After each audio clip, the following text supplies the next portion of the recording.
The story is told of a man called Alfred Nobel. Like every morning, Alfred would wake up and start his morning ritual by reading his newspaper. But on this one morning in 1888, he woke up to read his newspaper, but to his utter disbelief, he read his own obituary. So obviously, there was a huge error where the French reporter carelessly reported the death of the wrong brother. The headline read, "The Dynamite King, the great industrialist who made a fortune by sending explosives." Alfred was carefully reading line by line, but there was nothing, absolutely nothing, that talked about his noble intentions of breaking down the barriers of men and ideas. But in the eyes of the public, he was simply known as a merchant of death. So since that day, Alfred was resolved to make it clear to the world his true meaning and purpose. And he started to set aside an enormous fortune to fund the awards and contributions from all these great people. And that's how we get our Nobel Prizes today. What about you? What if tomorrow you woke up and opened your newspaper and read your own obituary? What would it say? Would it read the way you want it to read? Ladies and gentlemen, I'm here to tell you that the secret success in life is beginning with the end in mind, is thinking about what your legacy will be, having a clear picture of that, and rewinding back to where you are today and asking yourself, who do I need to be and what do I need to do? Because I believe that direction, not intention, determines your destination. So what I want to do with you today is really talk about not only my story, but also, why is calling important in our lives? And most importantly, how do we actually discover our calling? It's such a big topic. So I want to really unpack that with you today. So my story in discovering my calling started 8 years ago. I was a senior student in college in Vancouver, BC, in Canada. And, all my friends would ask me, Paul, what do you want to do when you graduate? Do you have a job lined up? What are your plans for the next 5 to 10 years?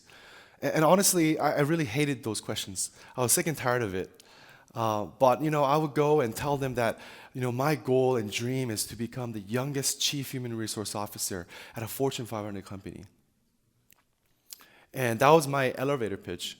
But deep inside, I really felt like I was trying to fake it. I was trying to be somebody that I wasn't. Once I graduated from college, I had the privilege of working at Boeing, the world's largest aerospace company. And I was making nearly a six-figure salary.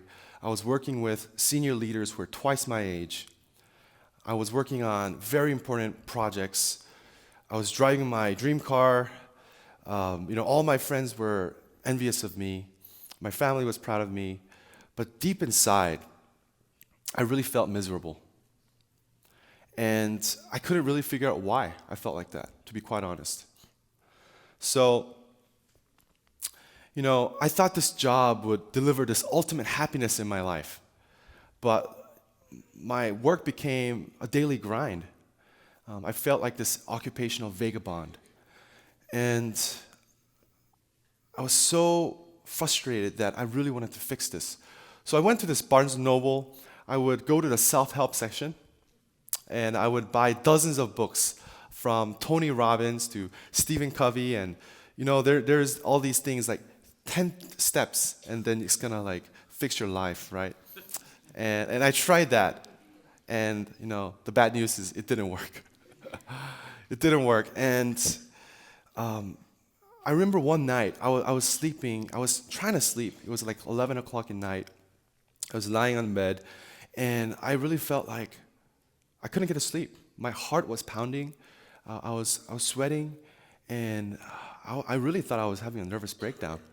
And I asked to God, like, God, why am I feeling this? I feel so helpless at this moment. I feel so empty when I achieved everything. Please tell me what's wrong.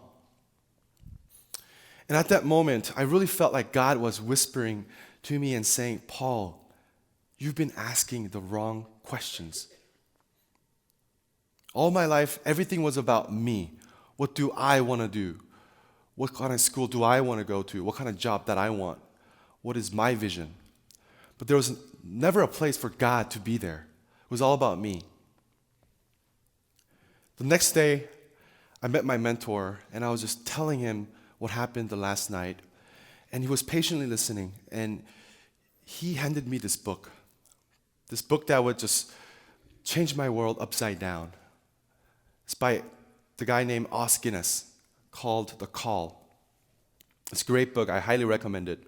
But this book taught me that success in life is not about acquiring possessions. It's not about power or prestige. But rather, success in life is discovering your God-given identity, stewarding and discovering God's calling in your life. So becoming the best version that God has called me to be. That was a big game changer for me. Another key insight I learned from this book is this idea that before I'm called to something, I'm called to someone. Before I'm called to do, I'm called to be. Because if you think about it, there's two types of callings. There's the secondary calling, which is the doing, right? I'm called to be a student. I'm called to be a daughter or son. I'm called to be a volunteer at a church. There's all these different secondary callings. But the most important calling is that you are called to be in an intimate relationship with God through your faith in Jesus Christ. But a lot of times, we talk about calling as if it's a job. But we need to realize there's a caller behind every calling.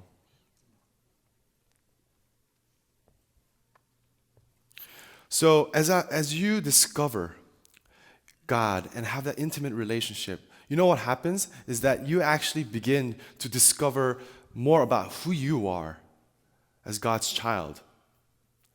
So one of my favorite verses in the Bible is Psalm 17:8, where David tells God, keep me as the apple of your eye. When I first read that, I had no clue what it meant. And, it's an idiom for something that you cherish, something that's really, really important for you, right? But I really wanted to really unpack what that means. So I started researching. And the Hebrew translation of the word apple is not the fruit. It's an idiom, English idiom, but it means little man. So keep me as the little man of your eye. Sounds even more confusing, right? But if you imagine that, if you look up in the sky and you see this God who is just looking down at you, his eyes are fixated at you, he's gazing at you, and it's not the type of creepy eyes, right? It's the type of eyes that when you look at your boyfriend, girlfriend, you can just see each other for 30 minutes and you can't get enough.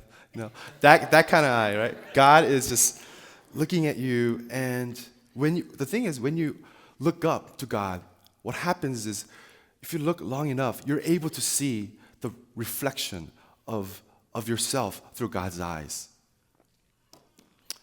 That little man is you.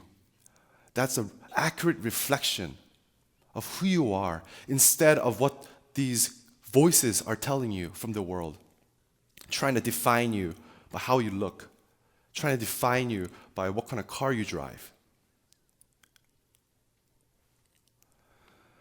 The sad truth is this. The sad truth is that everyone has this mask, this facade on, because of our insecurities. Everyone has insecurities, including myself. And we put on this elaborate defense mechanism, right? Where we try to suppress our own emotions. We become compulsive perfectionists. We punish ourselves when we fail. We do clever things to be accepted, to be loved. For me, I've had this performance-driven addiction all my life. My mentor once asked me, Paul, tell me about what's going on in your life. And I would go on and on, about all these different activities I was involved with, my nonprofit, being part of a leader at my church, and writing this book, and I'm blogging, and I'm doing all these things. And, my mentor, again, he was a very wise guy and very patient guy. He's just listening. And he made this statement. He said, Paul, it sounds like you're trying to prove something. And I'm like, what do you mean? I didn't get it. And he said again, Paul, it sounds like you're trying to prove somebody. And I just spent in silence for a minute, thinking about that. And it just dawned on me that he was right. I was trying to prove to my dad. My dad, he was the CEO and president of the largest electronic company in Korea called Samsung. All my life, I've had this pressure, this sense of burden to follow into his footsteps. And at that moment, I realized that I was trying to prove him that if I accomplish all these things, I'm going to feel loved. But if I don't do anything, I'll feel so useless. I'll feel like a nobody. And I couldn't handle that. So that I was doing more and more than anybody. Feeling overwhelmed, going through these cycles of burnout, just because I would feel like I was a somebody.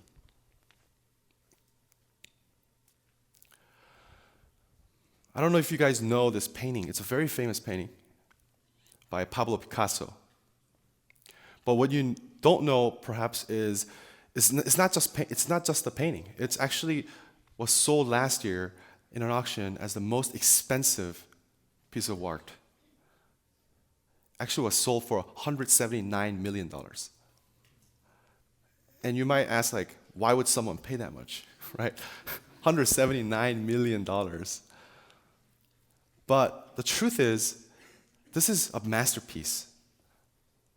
But in the Bible, in Ephesians 2:10, he said that you are God's masterpiece, created in Christ Jesus to do good works, which God prepared in advance.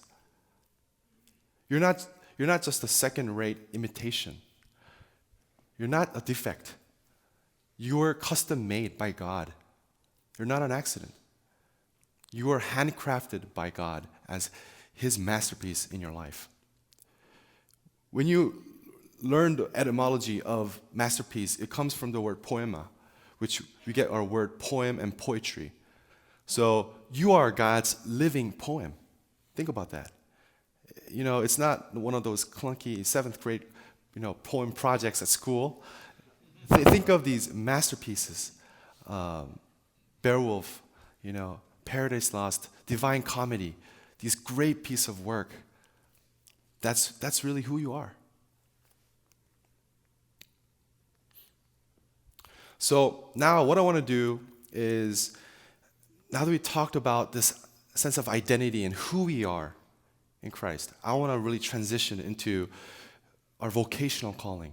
Because all of you guys are going to graduate and have to find work, find a job. That's a reality, right? But I want to talk about, how do you do that? And the key thing is this. It's paying attention to yourself. It's this idea from Parker Palmer, sums it really well, is that before I can tell my life what I want to do with it, I must first listen to my life, telling me who I am. It's paying attention to who you are, being alert to how God designed you. Because everyone is unique. Everybody here is unique. So this is what I call the vocational sweet spot. I don't know if anyone of you here play tennis or golf, baseball, but I'm a big tennis fan. I've been playing for the last decade. And there's this amazing feeling when you hit the sweet spot with your tennis racket, right? And I believe that God has also created a sweet spot in our lives. And it's our responsibility to discover what that sweet spot looks like. So I believe it's the intersection of four things. It's discovering your personality, your natural temperaments, what makes you unique. It's discovering your gifts, the things that you're born with certain strengths. It's also discovering your passions. And I will talk about how you complement that by addressing the needs of the world in this broken universe. And lastly, it's being able to look at your life story and being able to see what has God done in my life, these defining moments that help you to be who you are today. And the idea is to grow closer and closer to your sweet spot. Because most times we have this bullseye mentality, like there's only one perfect job. There's only one perfect, boyfriend or girlfriend, right? There's only one perfect family. It's not. That doesn't work like that.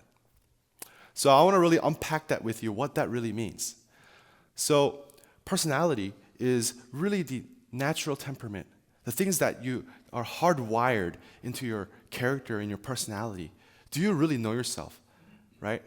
Because for me, I've always had this comparison disorder, this mindset of looking at myself and seeing other leaders who are more extroverted, a lot more talkative, and I'm like, why can't I be like that?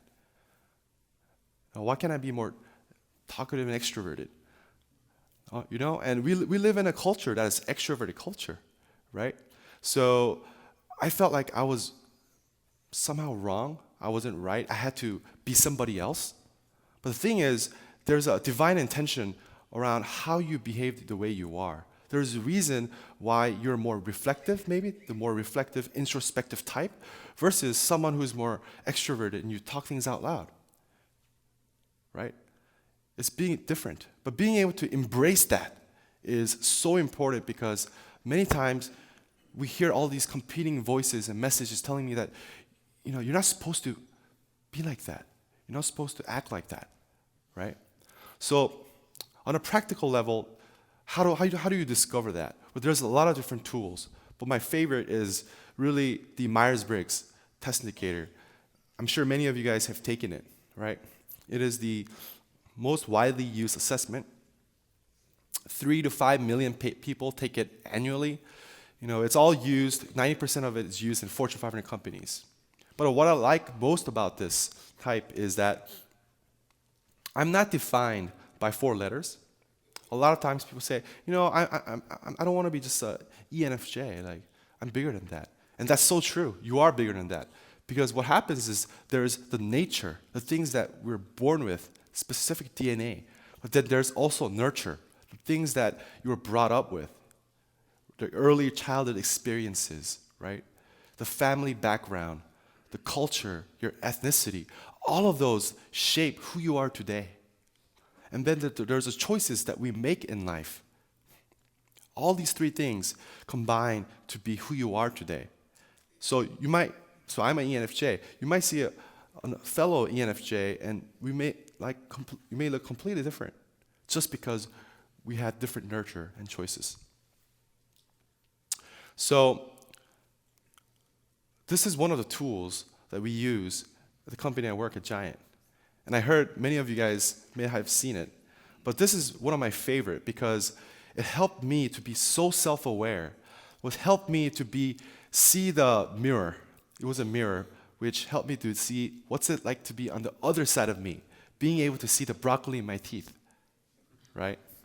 Because I wasn't aware of it.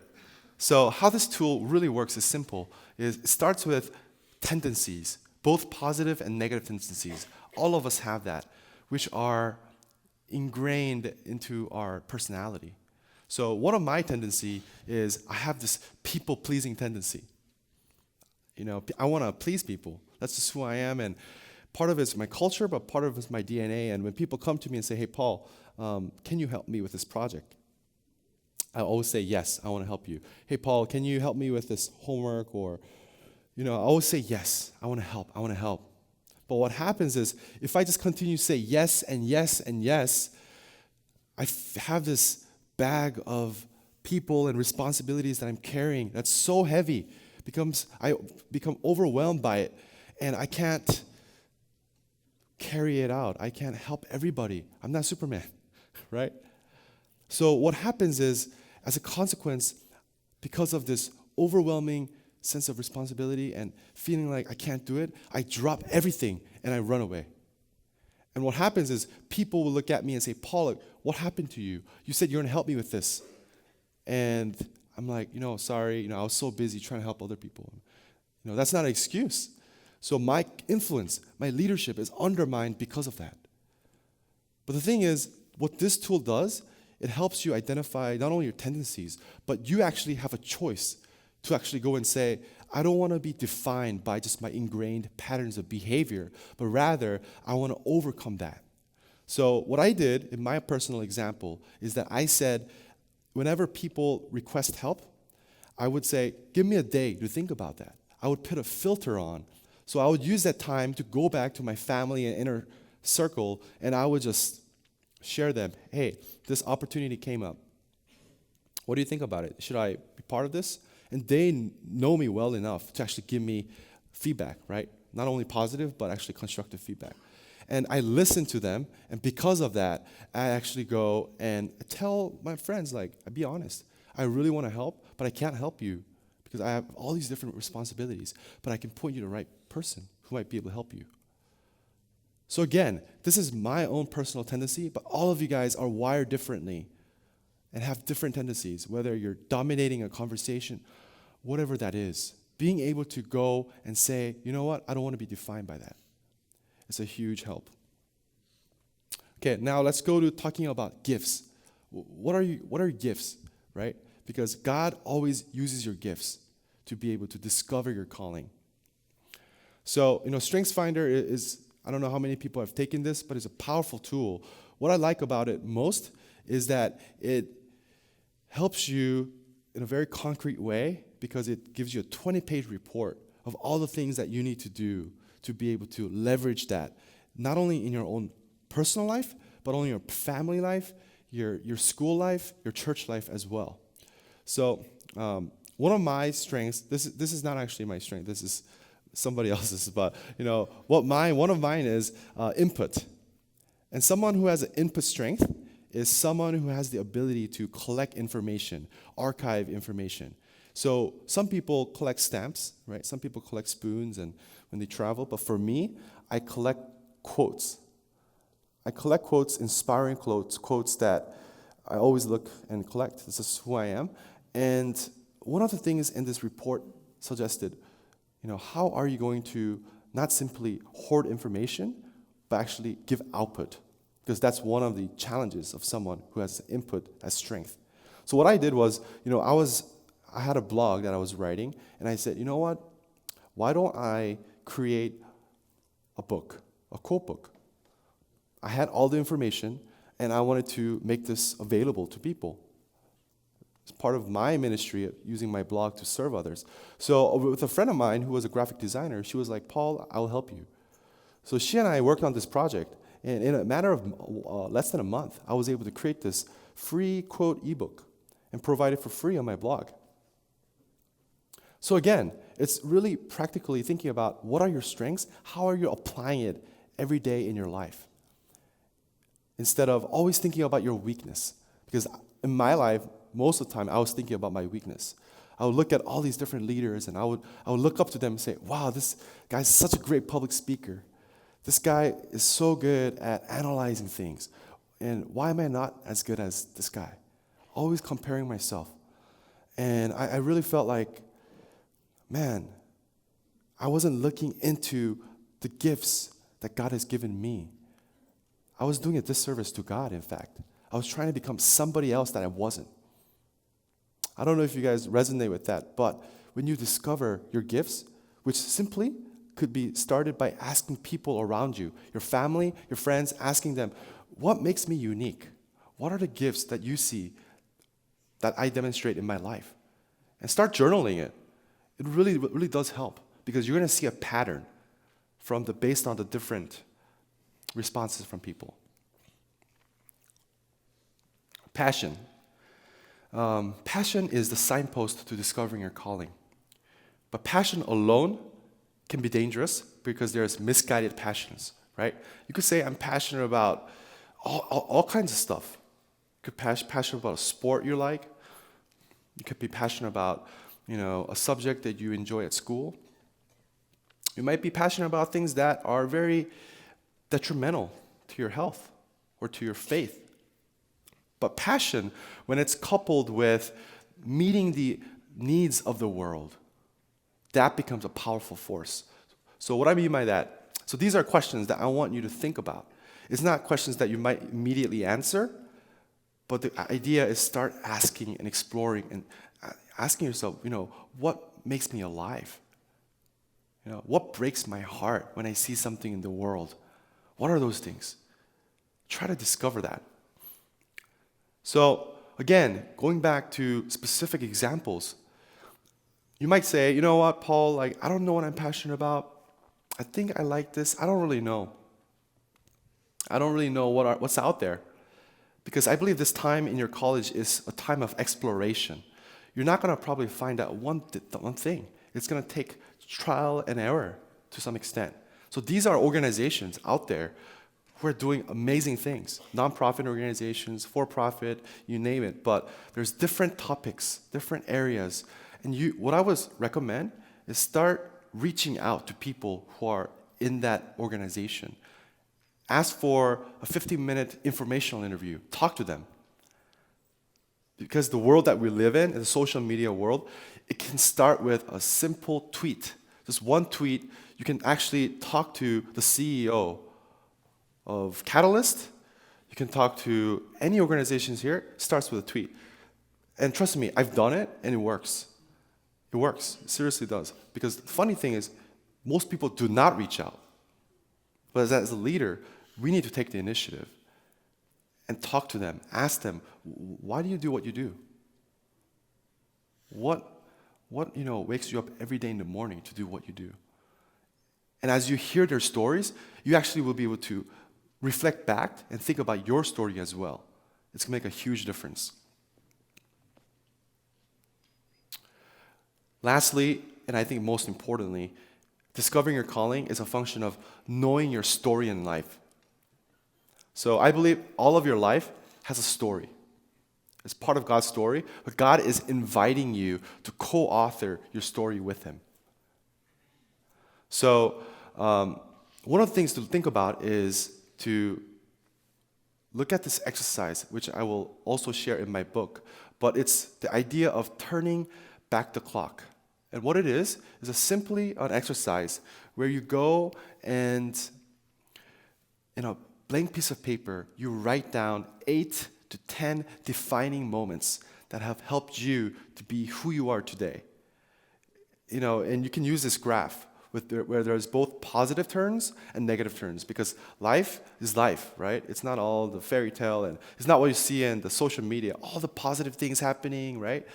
There are things that happen. You might have grown up in a very wounded family, where your parents had a lot of trouble and it really impacted you who are you today, but you don't want to bring it up. You're never going to share that with people around you. You might not. But then that happened, I believe, for a reason. There was a purpose behind it. So it might be a very hard exercise to really bring up those defining moments, but it can be one of the most liberating things you can do.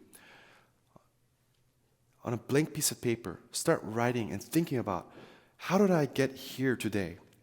What are the things that happened in my life? For me, I grew up not only in Seoul, Korea, but I moved to US when I was 3 years old to 9. I was moving every single year, LA, Dallas, Miami, Florida. I moved back to Korea, didn't speak any Korean, didn't know any Korean culture. At the age of 14, I moved to Canada, Vancouver, BC. Had to relearn the Canadian culture. We use the word A. Right? We use that. You have to learn everything all again. And I'm asking myself, God, why did you make me move so much? I hated that when I was growing up. I would make a friend, and I would say bye to him. I never see him in my entire life. We didn't have social media at the time, right? So I asked God, why? And I realized as I was going through this exercise myself, the reason why I felt God was making me move so much was it gave me the ability to be curious, be open, and wanting to understand different cultures. It shaped me to be a global citizen. So that's one of my examples. But what about you? What are things that are happening in your life that makes you unique? So I really want to encourage you and challenge you at the same time to start this activity because God uses your past to inform your future.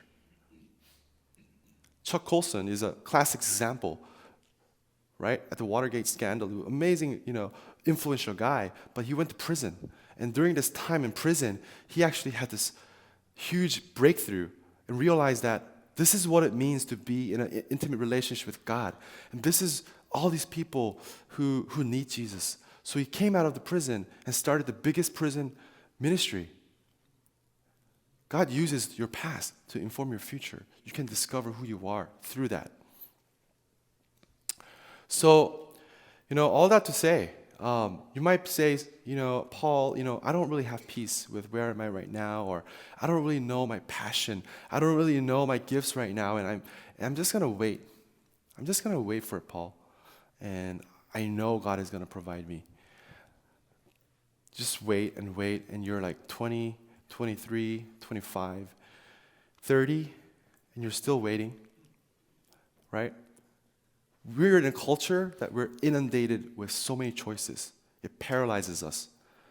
But my suggestion to you is start somewhere. Start now. It might not be your sweet spot, but you're exploring. You're discovering your identity. You're discovering different things to discover where God might be calling you. And this is a lifelong journey. We can't just expect that this has come now and immediately. It takes time. But I believe that when you set that direction right now, especially when you're young, when you reach your 40s and 50s, we hear this term called midlife crisis, right? It happens, and the thing is, you can prevent that by starting now really well, being able to use your calling as a compass that will help you identify your true north. So I want to encourage you and say that start now. Start thinking about these questions. And I believe God will tell you what your calling is. And that's really what I believe the calling and the life that you'll be able to live to further share the gospel and to truly be a salt and light of this world. Thank you very much.